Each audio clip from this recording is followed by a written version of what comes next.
2 en las listas al Congreso de los Diputados por el partido político, con el partido político Más País, Equo, Kevin Benítez. Bienvenido, Kevin. Pues muy buenas tardes. ¿Cómo estamos? Pues muy bien. Liados como toda pre-campaña y campaña, pero muy bien, muy feliz. Hombre, vamos a ver, Kevin. Hay que decir de ti que ya tú tienes un bagaje político, o un recorrido político. Tú también pertenecías al grupo político de Podemos, ¿no? Exacto. Creo que es más, fuiste miembro del Consejo Ciudadano de Gran Canaria, aunque creo que esta figura desapareció. Sí. Y te quedaste también como miembro del Consejo, creo. Ahora me explicas. Y también fuiste responsable de la Secretaría de Comunicación. Exacto. De este partido. Sí, bueno, exacto. Yo, milito en Podemos desde hasta hace unos meses, desde 2015. En el momento que surge todo el auge de las elecciones europeas y se empieza a instaurar el partido en Canarias. Desde esos inicios yo participo activamente. Después participo en las primarias y salgo elegido como miembro, lo que decías, del Consejo Ciudadano Insular de Gran Canaria, que aunque esos son un poco términos internos, pero para que la gente lo entienda es como la dirección del partido en Gran Canaria. Y ahí, estábamos una serie de compañeras y compañeros y yo ocupo la Secretaría de Comunicación. Es verdad que toda mi trayectoria dentro de Podemos ha sido siempre en cargos internos. Yo nunca he estado... Orgánico, ¿no? Exacto. Nunca he estado ni en primera línea política, ni muchísimo menos ocupado un cargo institucional, pero es verdad que a nivel interno sí he participado. Ese Consejo Ciudadano desaparece por, hubo problemas en el Cabildo de Gran Canaria, como es todos conocidos, y esa figura, desaparece, y con las nuevas normas internas de Podemos, pues las estructuras insulares desaparecen y se quedan solo las estructuras municipales en cada uno de los municipios y la estructura autonómica. Estuve un tiempo con desavenencias importantes con la dirección anterior del partido en Canarias, encabezada por Mary Pita, y dejé de participar hasta hace unos años que, de la mano de Juan Márquez, que participó y se presentó a secretario general, pues volví a retomar y a involucrarme en el proyecto. Y a raíz de la participación con Juan Márquez, sale elegida Noemí Santana, secretaria general, y se empieza a coser un poco el partido y a tejer todo aquello que se había roto durante una gestión para mí nefasta. Y a partir de ahí, pues, el partido sigue adelante. Yo me presento a la candidatura para los órganos internos nuevamente, pero para Las Palmas de Gran Canaria. También salgo elegido y ahí he estado, pero de manera testimonial, porque es un órgano que realmente no funcionaba. ¿Qué te motivó? Porque era la primera vez que participabas también en política tan directamente, ¿no? Sí. ¿Qué te motivó a sumarte a este equipo? Fundamental. En la etapa de, a participar en política, la política siempre me había interesado, pero digamos que no había encontrado hasta ese momento el espacio que más o menos se acercaba a lo que yo entendía que necesitaba la política de este país, fundamentalmente. Claro, todo eso con sus matices, porque al final es difícil encontrar una organización en la que esté 100% de acuerdo, pero se acercaba y sobre todo creía que era el momento de que los jóvenes tomáramos la iniciativa en materia política. Era fundamental, era la necesidad de renovar ideas, sobre todo de decir que ya estaba bien y que nosotros podíamos coger el testigo, y eso era una de las razones fundamentales. Hombre, es que ustedes precisamente han vivido una época muy compulsa, ¿no? de la política en España. Exacto. Y sobre todo con mucha corrupción, ¿no? Sí, es que, la corrupción ha sido uno de los grandes males de este país. Sí. Uno de los grandes males, no solo a nivel político, sino también a nivel social, porque todo lo que ha surgido, todo lo que no se ha podido destinar a las verdaderas emergencias sociales de este país, es en parte porque nos lo han quitado. Y eso es así de claro. No hay recursos, pero sí los había para financiar ilegalmente un partido o para doparse en campaña. Y eso era lo que necesitaba la ciudadanía, que viniera alguna voz a defender precisamente, a resituar la política en el foco de lo realmente importante, que son los problemas de la gente. ¿Qué te ha motivado a dejar Podemos? ¿Qué fue lo que te dijo, me voy de Podemos y ahora número 2 a las listas del Congreso con Más País? Pues fundamentalmente lo que te comentaba antes, al final no hay un partido que se acerque 100% a lo que tú piensas, y en Podemos lo que había pasado es que justamente cada vez se estaba distanciando más de lo que yo entendía. Quizás no tanto ideológicamente, porque es verdad que entre los partidos del bloque progresista, lo que se conoce como el bloque progresista, no hay tantas diferencias ideológicas, pero, y el momento actual lo ha demostrado, sí son importantes las formas. Las formas, porque por las formas, fundamentalmente, es por lo que hoy no tenemos gobierno, porque todavía no nos han dicho entre Unidas Podemos y PSOE cuál es esa razón insalvable ideológica que ha hecho que no se pongan de acuerdo. Pues fíjate si son importantes las formas, y precisamente era lo que yo no estaba creyendo de Podemos, y bueno, he encontrado un espacio en el que ideológicamente estoy a gusto y en el que las formas sí se acercan a lo que yo entiendo de la política del acuerdo, la política del entendimiento, la política del diálogo y la política de llegar a los términos medios para, sobre todo, desbloquear situaciones. No importa en todo caso ideologías, o sea, no chocaría en un momento dado con, no sé, bueno, yo creo que también le realizábamos esta pregunta a Ilenia Pulido, pero con otros partidos llamados los del bloque de la derecha, en un momento dado, ¿viene más país para eso? A eso que tú acabas de comentarme, ¿no? Al diálogo, sí, al entendimiento, al por lo menos sentarnos y conocer distintas propuestas, aunque ideológicamente seamos totalmente diferentes. Por supuesto, pero con una idea muy clara. O sea, hablar con todo el mundo, por supuesto, siempre. Creo que es lo que está faltando en este país. Pero es verdad que entiendo que siempre con un objetivo común, que sea el progreso. Y eso es, hay partidos que bueno, es que en su momento se resituaron o se situaron en el centro de la política española, pero que han pegado un giro a la derecha que lo hace absolutamente incompatible con poder compartir un gobierno con ellos. Eso es absolutamente claro. Y aparte, creo que el bloque progresista, y así venimos nosotros, así viene más país a hacerlo, puede ampliarse, puede crecer y sobre todo puede llegar a un entendimiento, que es lo que ha faltado hasta el momento. Pero creo que con el bloque progresista es suficiente, solo falta acuerdo y sobre todo ganas de que haya. Vamos a ver, Kevin Benítez, número 2 a las listas del Congreso de los Diputados con el partido político Más País Equo. Tú en materia turística, de hecho, trabajas en el patronato de turismo, ¿no? Desde hace muchísimos años, independientemente de la política, ya lo ponemos en antecedentes aquí a los oyentes. O sea, ya es mucho tiempo el que llevas tú trabajando en ese patronato de turismo. Más País o ustedes como representantes de Gran Canaria, en este caso, ¿tienen las ideas claras en lo que necesitamos en turismo sí, en esta tierra?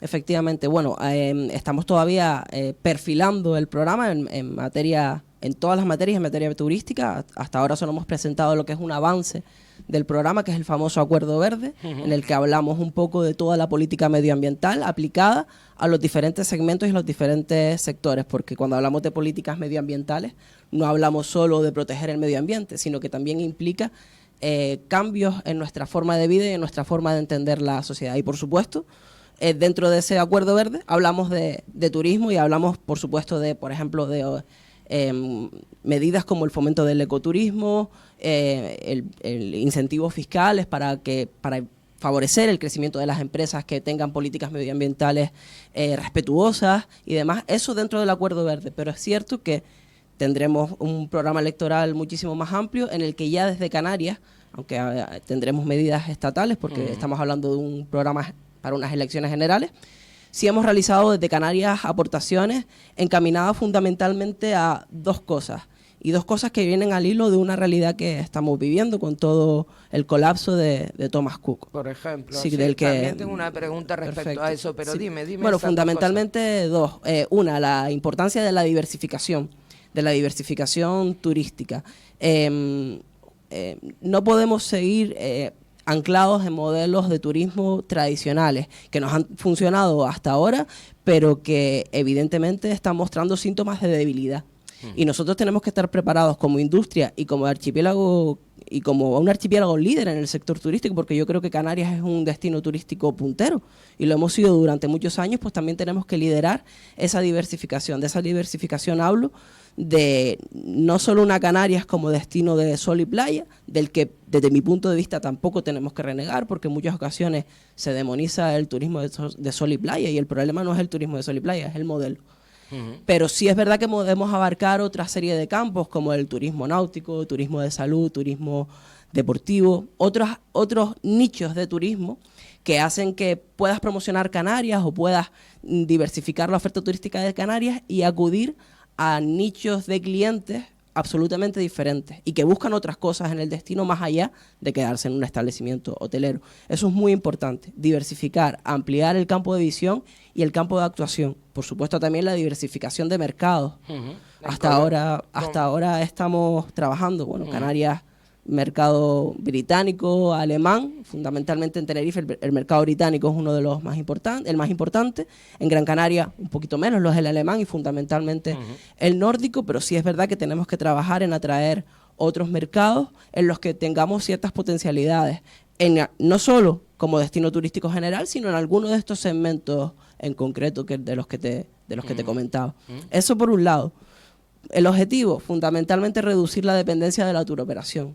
Eso es muy importante. ¿Y cómo se consigue eso? Con esta segunda medida, que es la otra de las que hemos propuesto desde Más País para ese programa estatal, pero con medidas específicas para Canarias, que es la modernización de las empresas turísticas. Para poder reducir el colapso de Thomas Cook no es una cosa, no es un hecho puntual y después profundizaremos si quieres, sino que hace referencia a un agotamiento de un modelo. Y el problema es que probablemente no hayamos trabajado lo suficiente en las empresas turísticas puedan responder a ese cambio de modelo. ¿Y cómo se consigue? Pues bien, con la modernización de las empresas turísticas y sobre todo apostando por la transformación digital de las empresas. Que eso hace que muchas empresas turísticas dejen de depender de la turoperación para que sus ventas se produzcan. Por ejemplo, quien tiene un portal web propio potente puede vender por sí mismo. El problema es que las empresas turísticas, eso lo pueden hacer las grandes empresas, las que tienen recursos para poder destinarlo a comercialización. Pero una empresa pequeña, lo hablamos antes, una pequeña embarcación o un pequeño restaurante o lo que sea, que también forma parte de la industria, no puede destinar los recursos suficientes para ponérsele el mercado en un mercado global como es el actual. Un mercado en el que los usuarios y las tendencias de los usuarios han cambiado completamente. Entonces hay que apoyar a las empresas a que se modernicen y a que puedan destinar recursos a su digitalización. Muy interesante, muy interesante.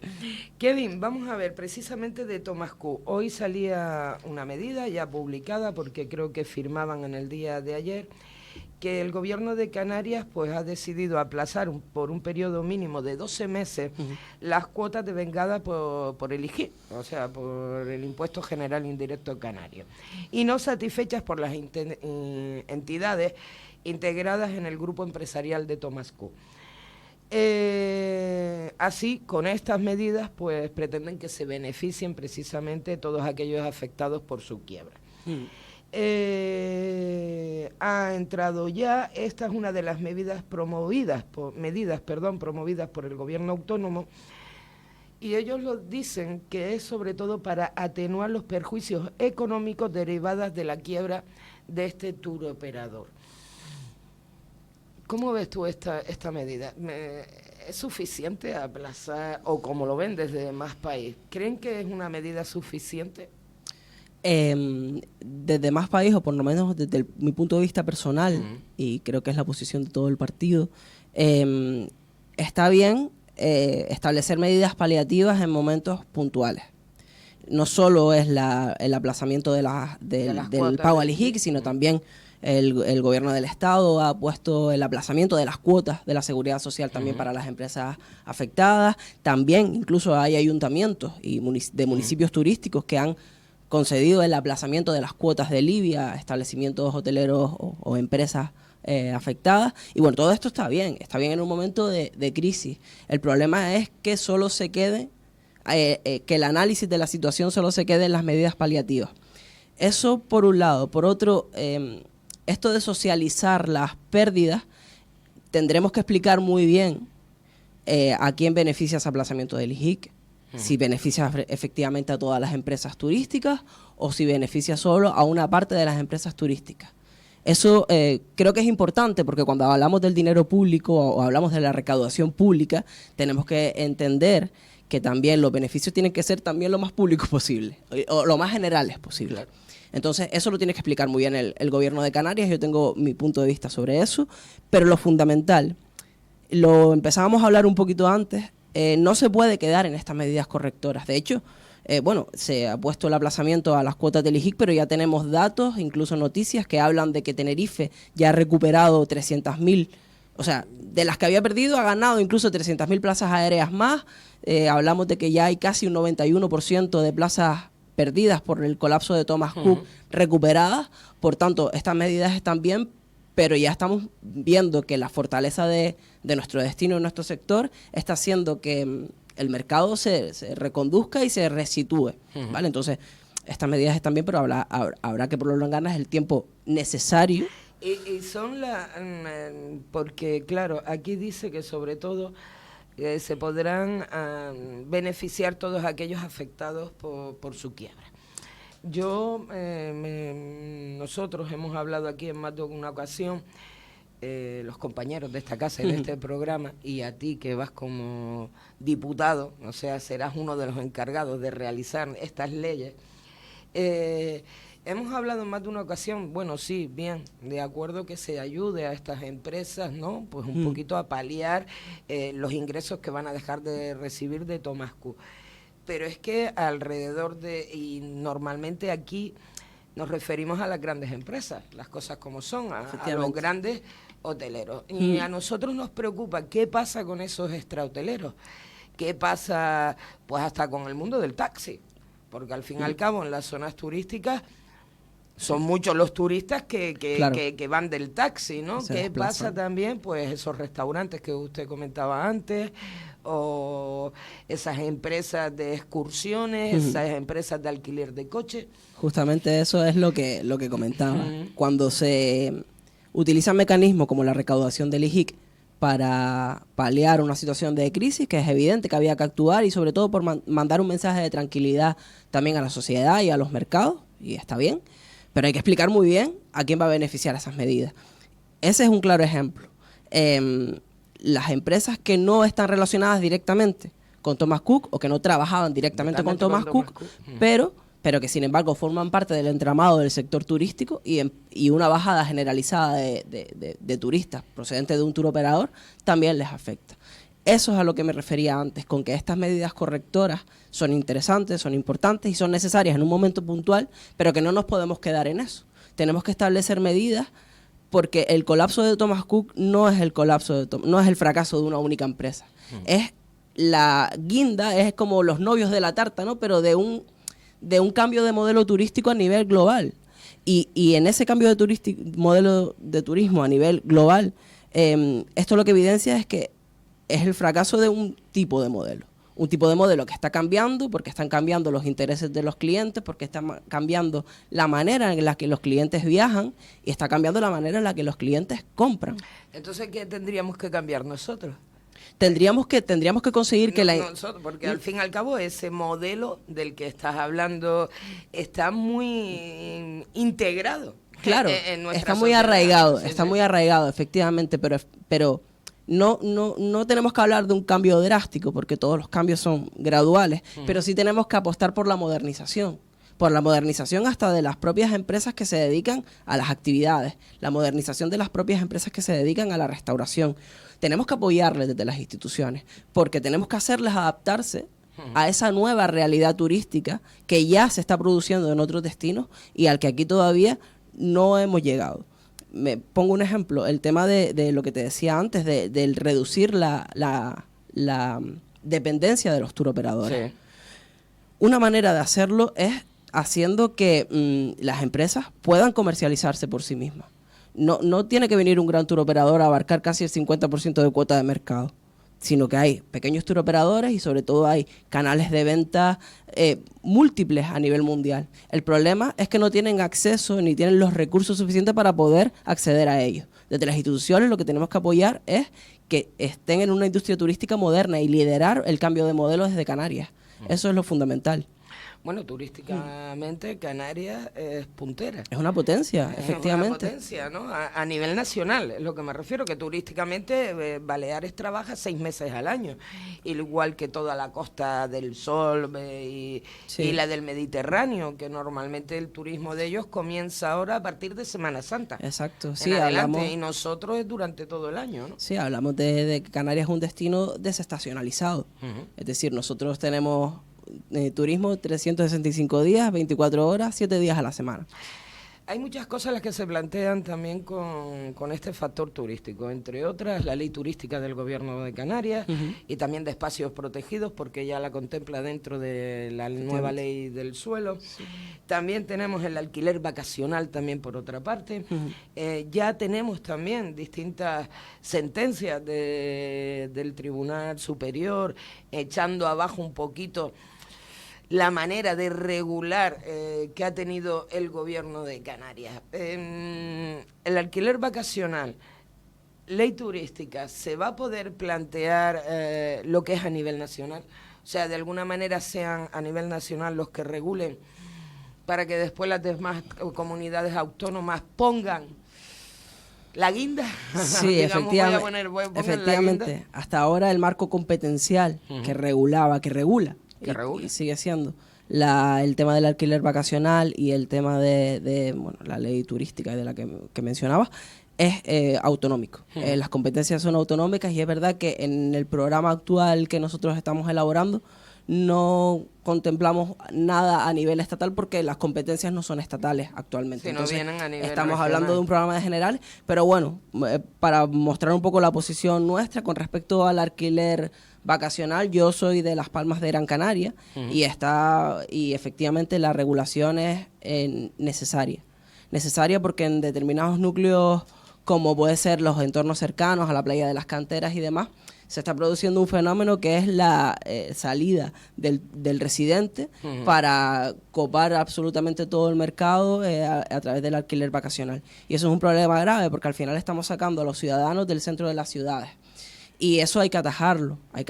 No significa ni prohibir mucho menos el alquiler vacacional porque también es sustento de muchas familias que tienen propiedades y que tienen su legítimo derecho de poder explotarlas, pero sí es verdad que hay que lograr esa convivencia entre las dos cosas. Es verdad que la realidad probablemente es diferente a la de un municipio turístico con respecto a la ley de afectados de la ley del suelo. Sí, hay una plataforma, la conozco. Plataforma de afectados por la ley turística, que de hecho esta semana salía la noticia, estuvieron también por aquí, en la que precisamente el defensor del pueblo pues los apoyaba plenamente, o sea, echaba abajo mucho de lo que se dice dentro de esta ley turística, claro, entre otras, reconociéndoles el derecho al uso de esa propiedad, ¿no? Sí, nosotros, de hecho, la sentencia, el dictamen del defensor del pueblo avala parte de las tesis de esta plataforma. Y habrá que reconsiderar también determinadas posturas. La ley data de 2013, la ley turística de Canarias, pero no teníamos las demandas de los afectados por esta ley turística, pero no teníamos hasta ahora un dictamen como el del defensor del pueblo. Habrá que analizarlo. La verdad es que desde Más País, te digo, como no es una competencia estatal, ahora mismo estamos centrados en un programa estatal, pero habrá que analizarlo y sobre todo habrá que reunirse con los colectivos de afectados para que nos comenten de primera mano qué sucede, cómo les está afectando esta medida y sobre todo que viene avalada por el tema del defensor del pueblo. Ahí está. Ahora también esto va a chocar un poco porque precisamente tenemos el alquiler vacacional por un lado y la ley turística por otro. Exacto. El alquiler vacacional, pues sabemos, porque precisamente nos lo comentaban desde la plataforma, que había mucha gente que tenía su propiedad, ¿no? Y que ahora la querían destinar al alquiler vacacional, pero resulta que por otra parte se la prohibían. Se la prohíben. Claro. Porque le reconocen el uso residencial, pero no podría alquilarlo vacacionalmente. Claro, está claro Choca. que... Hace Sí, falta una regulación. Y usted, exacto. como va al Congreso de los Total. Diputados, Sí, sí, sí. hay que transmitírselo, ¿no? Exacto, hay una dualidad Ujú. en la que al final los únicos afectados son las personas y que están desprotegidas de manera jurídica. Entonces se les está mandando dos mensajes contradictorios desde dos lugares absolutamente Sí. diferentes y al final lo único que se consigue, volvemos otra vez a la famosa palabra, es el bloqueo, el bloqueo de la situación. Entonces es verdad que tenemos que estudiarlo, tenemos que analizarlo y sobre todo tenemos que ver qué contradicciones existen entre las dos normas que regulan tanto el alquiler vacacional como la ley turística. ¿Puede España vivir? Porque, bueno, yo dije antes, motor económico de este archipiélago canario, está claro. La principal industria con la que nos movemos aquí es el turismo. ¿Podemos seguir diversificando? ¿Plantean o ven ustedes desde Más País, este grupo que se presenta por este archipiélago canario, que la economía en Canarias se puede diversificar más, independientemente del turismo? Sí.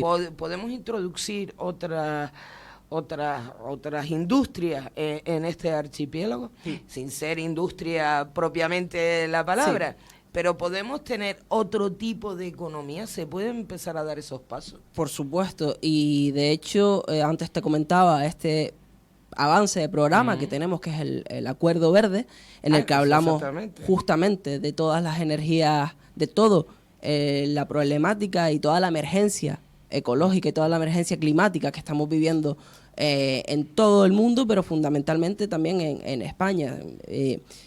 Y esa emergencia global que hay que atender es también una fuente de oportunidades para desarrollar otro tipo de industria y otro tipo de economías, como por ejemplo puede ser las energías renovables, en las que Canarias tiene muchísimo que decir. Nosotros lo planteamos, es verdad, en un programa a nivel Estado, pero si hay un lugar en España que tiene las mejores condiciones, probablemente de Europa, para poder desarrollar este tipo de energías, es Canarias.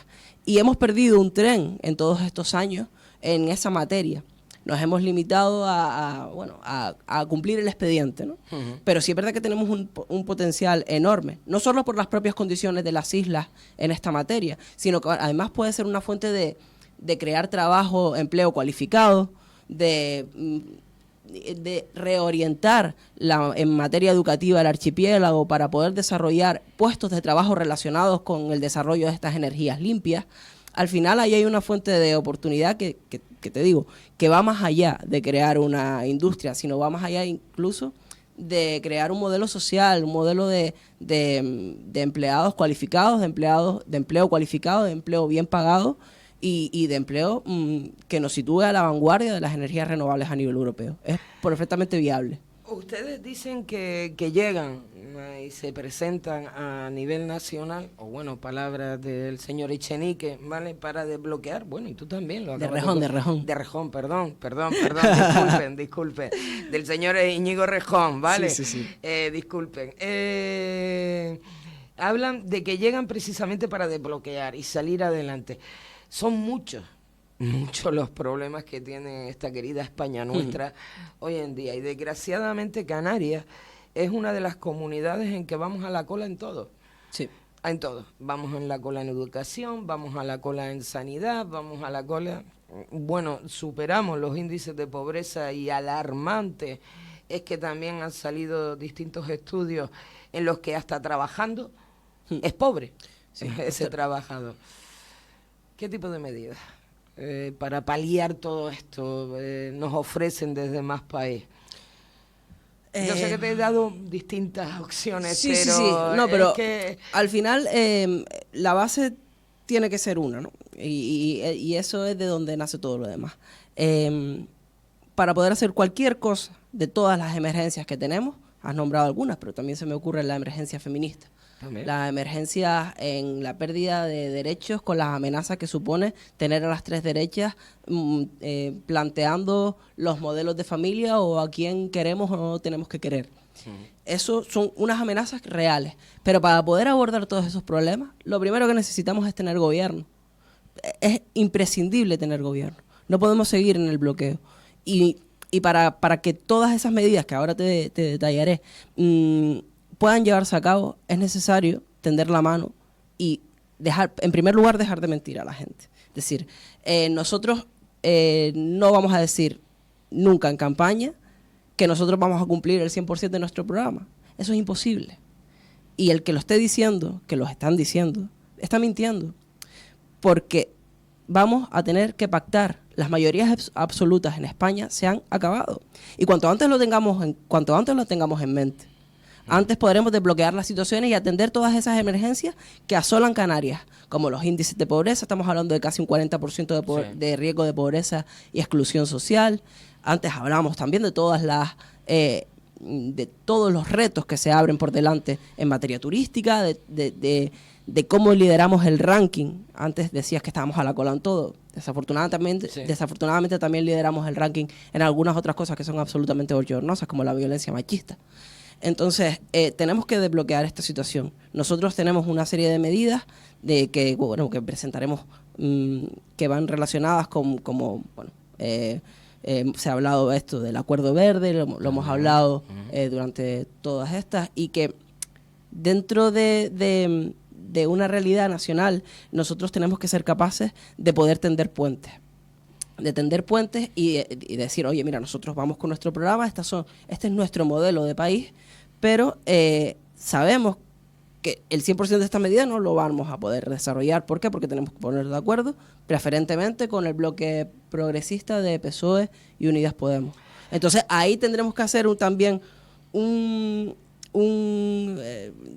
puzzle en el que el medio camino también nos permita seguir avanzando, porque tendremos que ceder en algunas cosas, efectivamente. Acabas de decirlo tú, el bloque progresista, Partido Socialista, Unidas Podemos.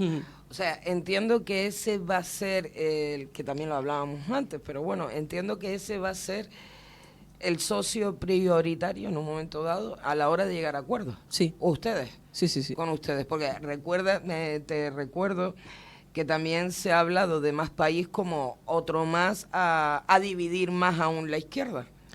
A mí me sorprende muchísimo el argumento de dividir la izquierda. Me sorprende porque creo que viene probablemente de sitios en los que no se han dado cuenta del panorama actual. Llamar dividir a la pluralidad política llama mucho la atención. Y ahí a lo mejor podemos encontrar muchísimas de las respuestas de por qué no tenemos un gobierno hoy. ¿Entiendes? Entonces, que a alguien le asuste que haya un partido más en el panorama político, a mí me sorprende. A mí me sorprende porque es que entonces no han entendido nada de qué va esto. Eso para empezar. Y en segundo lugar, nosotros no venimos a dividir nada. Todo lo contrario. Creo que es palpable, y toda la gente que pertenecemos un poco a una línea progresista, la gente se lleva las manos a la cabeza todavía porque no saben por qué no tenemos gobierno en este país. El mandato era claro. Nos dijeron nos dijeron antes del 28 de abril, salgan a las urnas, que viene el coco, que viene Vox, que viene el Partido Popular y que viene Ciudadanos. Pero fundamentalmente que viene la ultraderecha a nuestras instituciones. Y la gente cumplió su misión. La gente fue llamada a las urnas y salió en masa. Y salió en masa con un mensaje claro, que es: queremos un gobierno de este país que siga mirando en color y no en blanco y negro. Eso era el mensaje claro. Y bueno, no hay más que ver los vídeos de la gente en la Puerta de Ferraz en la noche electoral. Con Rivera no, sí se puede. Era el mensaje. Y era evidentemente claro. Entonces, que el acuerdo tenía que llegar. ¿Quién ha fallado aquí? Han fallado los egos y las formas, fundamentalmente. Han fallado los egos y las formas, te lo decía antes. Todavía no sabemos la razón ideológica, porque yo entiendo, cuando estamos hablando de una política de Estado, de una política que tiene que mirar por el bien del país, yo entiendo que para que no haya un acuerdo tiene que haber una razón de peso. Entiendo que tiene que haberla, pero todavía no la conocemos. Lo que conocemos es que uno le mandó un Telegram, el otro no se había conectado a Telegram, pero lo vio por WhatsApp, que si me llegó un correo pero no me llegó, pero yo te estaba esperando en otro sitio. Pero esto es en serio. De verdad que la gente a la que movilizaron porque venía la derecha y venía la pérdida de derechos, le están contando esta historia, ¿de verdad? Y de verdad que el problema es entonces que nosotros vengamos a dividir de la izquierda. ¿No será el problema que ustedes no lo han sabido unir? Eso para empezar. Y segundo, hay muchísima gente cabreada porque los partidos progresistas que eran instados a ponerse de acuerdo no lo han hecho. Pues nosotros no venimos a dividir la izquierda, venimos a rescatar a toda esa gente cabreada del bloque progresista que se iba a quedar en casa este 10 de noviembre. Y que eso sí que era poner una alfombra roja hasta la Moncloa a las 3 derechas. Y no lo vamos a permitir. Y si me permites una percepción, antes te hablaba de los egos y las formas, ¿no? Probablemente cuando entraba por este estudio te lo comentaba de forma jocosa, hemos tenido que montar un partido en una semana, ¿no? Sí. Que no es una semana literal, porque bueno, todo se trabaja bastante más, pero es cierto que ha sido montar en poco tiempo. Exacto, era una estructura que estaba destinada para el Ayuntamiento de Madrid y la Comunidad de Madrid, y que sin embargo se ha tenido que extender en un tiempo récord a todo el territorio. Hombre, que voy a hacerte un apunte. Sí. El anuncio de estas nuevas elecciones ha cogido a traspiés a todos, incluidos los grandes, o sea, claro. ¿no? Hombre, a lo mejor los grandes sí tienen ya un poquito más de estructura y que pueden echar adelante, pero que prácticamente ha cogido a traspiés a todo el mundo, o sea, que entiendo esa parte. Hombre, el Partido Socialista estaba encargando el plató de televisión española. Sí, en agosto y todavía no sabíamos. Por eso, o sea, que alguno tenía alguna información diferente a la mía. Totalmente pero diferente, bueno, no a la tuya. A la de todos, ¿no? A la de todos que bueno. Nos trasladaron la película hasta el último día. Y hablaba eso, de los egos y las formas. Nosotros, como partido nuevo, probablemente no lleguemos en las mejores condiciones a un proceso electoral. Hay que ser conscientes. Un partido con una estructura que se ha formado de manera reciente, que estaba destinado a trabajar en la Comunidad de Madrid, que haya tenido que dar el salto a la política nacional de una manera tan rápida, probablemente lleguemos con lo opuesto. Pero podíamos haber estado 4 años poniendo tweets criticando a PSOE y Unidas Podemos, y dentro de 4 años llegar limpio y sin mancha. Y sin embargo no lo hemos hecho. Llegamos debilitados, llegamos con un partido formado de manera relativamente rápida, pero entendemos que la urgencia de sacar del bloqueo a este país está por encima de cómo lleguemos nosotros a unas elecciones. O sea, que el partido pueda llegar mejor o peor es lo secundario. Lo importante es que lleguemos para sacar a esa gente que se iba a quedar en la abstención. Por tanto, anteponemos el país a las siglas. Mi pregunta es si Partido Socialista y Unidas Podemos pueden decir lo mismo, si han antepuesto el país a las siglas. Esa es una pregunta que lanzo y que creo que cualquiera que nos oiga y que sepa que no tenemos gobierno sabrá responder. Y para eso estamos nosotros aquí, para toda esa gente del bloque progresista que se iba a quedar en casa como castigo, porque tampoco iba a votar a la derecha, de decirles, no, hay una alternativa de izquierda que viene a sacar a este país del bloqueo. No tiene por qué quedarse en casa. Su voto progresista puede ser depositado en la urna con Más País. Con Más País. Y uno de sus representantes, Kevin Benítez, el número 2 por esta provincia de Las Palmas, que encabeza Ilenia Pulido, sí, que como decíamos antes ya había estado aquí esta pasada semana, y bueno, y listas también como el señor Vaquero al Senado. Paco Vaquero, compañero de ECU, con quien hemos formado una alianza absolutamente beneficiosa para todas las partes. Estamos trabajando muy bien. Es un partido que ya tiene cierto recorrido en Canarias y bueno, coger un poco también su savoir-faire, ¿no? Y ir de la mano para sacar a este país del bloqueo, y sobre todo en un programa, en un partido en el que todo la parte de ecologismo, de protección del medio ambiente tiene tanta importancia, o por lo menos la que le damos nosotros, porque la emergencia climática es algo que ya no es una suposición, sino que es una realidad. Ir de la mano de ECU es una garantía. Vamos a ver, Kevin Benítez, número 2 por Más País, ECU, por esta provincia de Las Palmas. Muchísima suerte. Muchísimas gracias. Seguiremos hablando. Por supuesto. De acuerdo. Cuando quieran. Y lo dicho, continúen trabajando. ¿Vale? Gracias. Encantado. Nosotros continuamos.